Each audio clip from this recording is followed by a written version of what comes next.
Today we're going to get to the bottom of this and find out the truth about skill-based matchmaking in Black Ops 7. I don't know if they would do it for free. We're gonna look for a new lobby. They could sell it, kind of like how they sell Snoop Dogg for... We got the same lobby. The same thing just happened again twice. I'd get it. We've gotten the same lobby 3 times. Call of Duty, please. What are you eyeing for? Put you on the planet. Sounds... Okay. 4 times! 4 times! 4 times! Put you on the planet, bitch!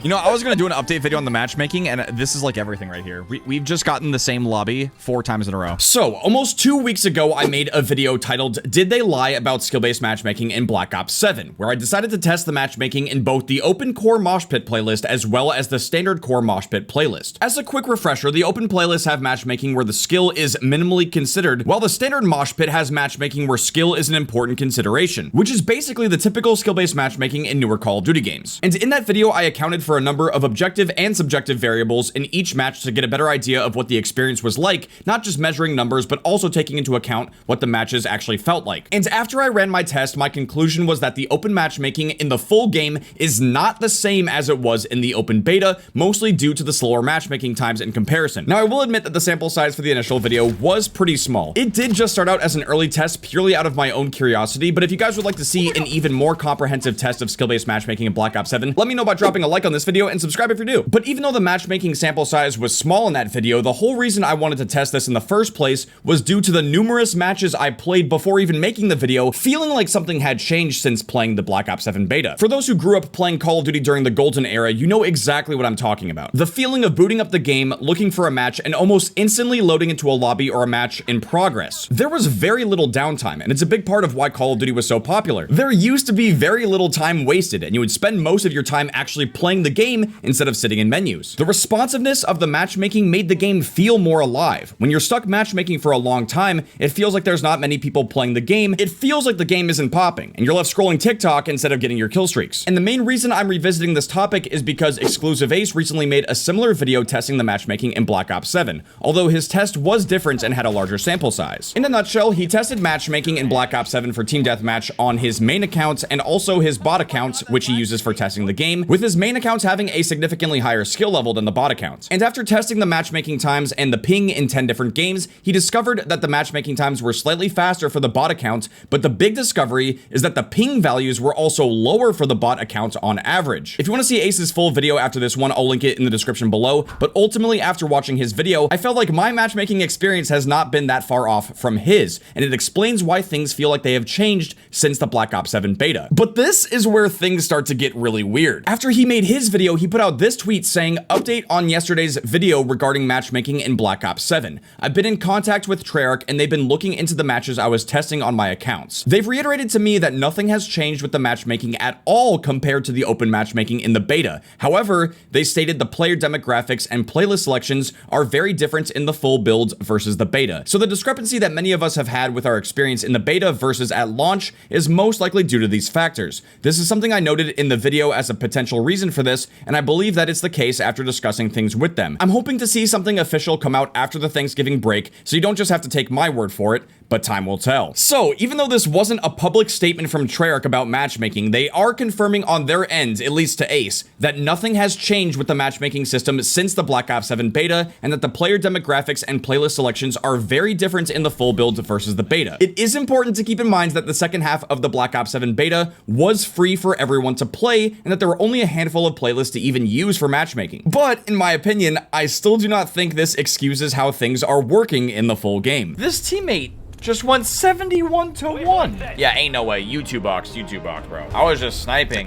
Had a horrible match when I've only this guy. What the f? If anything, this sounds like a justification for making Black Ops 7's multiplayer free to play so more players can get on the game and help populate the servers. And if Treyarch is alluding to the idea that the open matchmaking would work better as intended if there were less playlists, then we should get rid of the quick play filter and only have a couple of different playlists to choose from. Which, ironically enough, is exactly what's happening with the skill-based matchmaking standard mosh pit in the game. game. So yeah, I guess they could possibly even reduce the amount of playlists in the game so matchmaking times can speed up. But let's be realistic, neither of those things are going to happen. Black Ops 7 will still be a paid Call of Duty game, and the amount of playable game modes in the quick play filter as well as seasonal LTMs will only continue to grow over time. So where does that leave us? Do we take the word of Treyarch or a couple of content creators? Up until this point, we've really only talked about Black Ops 7's matchmaking, but I wanted to share some things with you guys that might paint a clearer picture. This Call of Duty 4 clip you're seeing right now was recorded last year in 2024. This is how fast the matchmaking is for a game that released in 2007. A 17-year-old game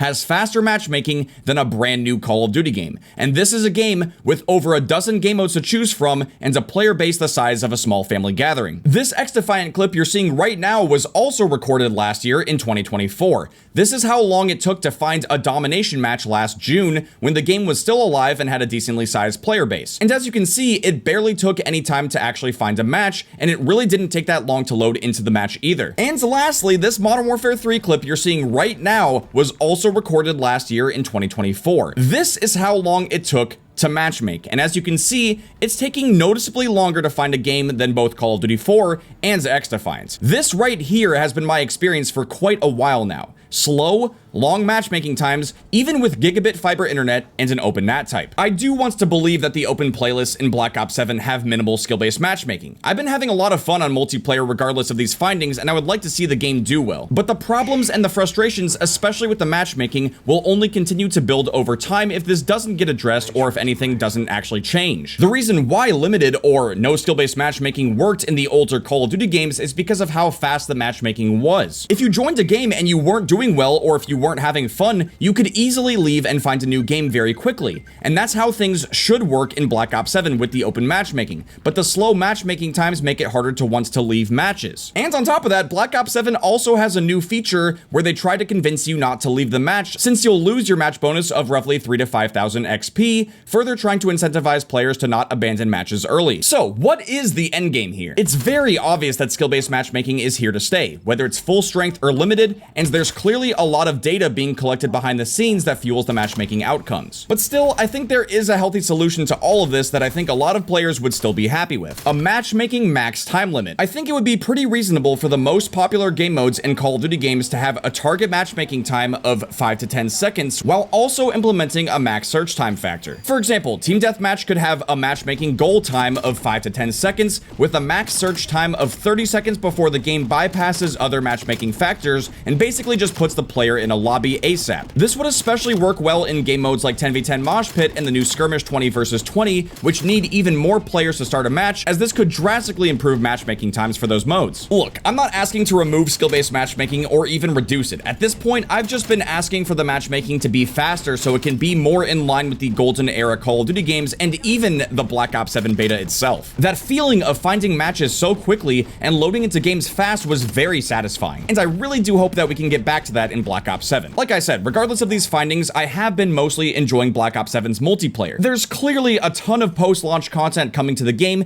and I'd love to see Treyarch continue to listen to community feedback and make this game even better. And with that being said, thank you guys very much for watching. I really do hope you guys enjoyed this video. If you guys did and you want to see the matchmaking improve in Black Ops 7, make sure to drop a like, subscribe if you're new. I'll see you guys later. I don't need a dime, bitch, I'm still a